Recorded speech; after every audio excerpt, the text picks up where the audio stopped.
In the Buddha's time, Anathapindika had a correspondence with a merchant in a border village whom he had never met.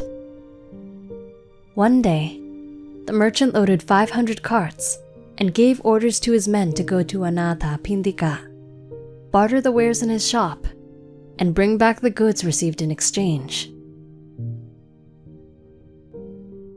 When they arrived in Savatthi, they went directly to Anathapindika, who welcomed them with great hospitality. He had his servants care for their animals. He had his servants wash their feet. He prepared a place for them to rest. He gave them money to go and buy food from the marketplace. He prepared a feast for them. After all this, he traded for their wares and gave them goods in exchange. The visiting men returned home and reported everything to the border merchant. After a short time had passed, Anathapindika similarly sent 500 carts with merchandise to the very same district in which that border merchant dwelt. When Anathapindika's men arrived, they went straight to the border merchant's home. However, instead of a warm greeting, they were received poorly. Where do you say you come from? From Savatthi, from your friend, Anathapindika. Anyone can call himself Anathapindika, the helper of the poor. The border merchant then took the presents that the servants brought and told them to leave, giving them neither food, hospitality, nor lodging. So the servant of Anathapindika went out to the market, bartered their goods, and returned home to Savatthi, and reported everything to Anathapindika. Anathapindika, a devout Buddhist and Sotapanna, did not get angry, nor did he wish for revenge. He understood that he who creates karma will reap the results of this karma.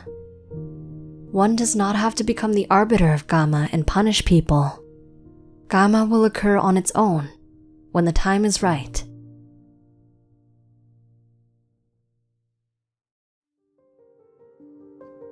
A while after that same border merchant dispatched another caravan of 500 carts to Savatthi. When Anathapindika's men saw them, they quickly gathered and came up with a plan. Friends, the unappreciative border merchant dares to send another caravan to trade with us after he treated us with incivility. We must see that he gets what he deserves. Friend, Anathapindika would never approve of this. Then we must do it on our own, for his sake. He did not deserve such disrespect from the border merchant. Follow my plan. Sir, we will take care of the visiting merchant's caravan as they deserve. Leave it to us. And so, the servants of Anathapindika met with the members of the visiting caravan, telling them to camp outside the city and unyoke their carts in a secluded spot.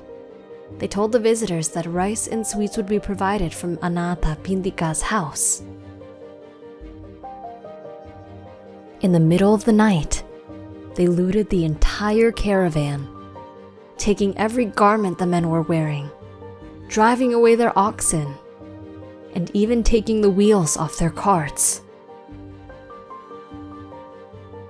The terrified strangers ran away naked and managed to reach their home.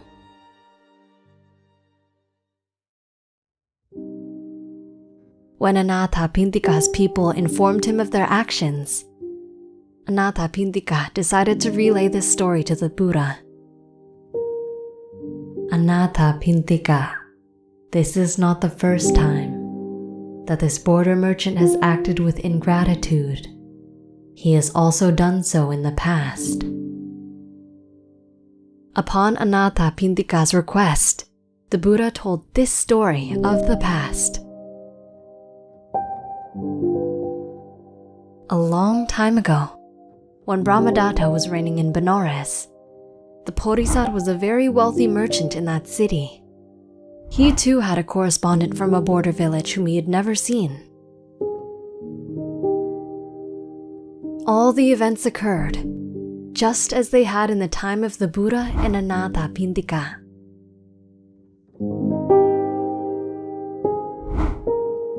When the wealthy merchant was told about what his people had done, he said, "All of this happened due to the ingratitude of the border merchant. A man who is ungrateful for a kind deed will thenceforth find no helper in his time of need." The wealthy merchant spent his life giving charity, and after his death, was reborn accordingly. When he finished the story, the Buddha said, "The border merchant of the past is the same border merchant of today. As for the wealthy merchant of Benares, he was I."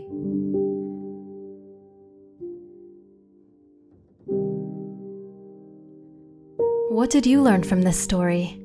Let us know in the comments. We hope you enjoyed the video. Click like if you did, and click subscribe if you want to see our uploads. And consider making a donation to support our Buddhist animation project.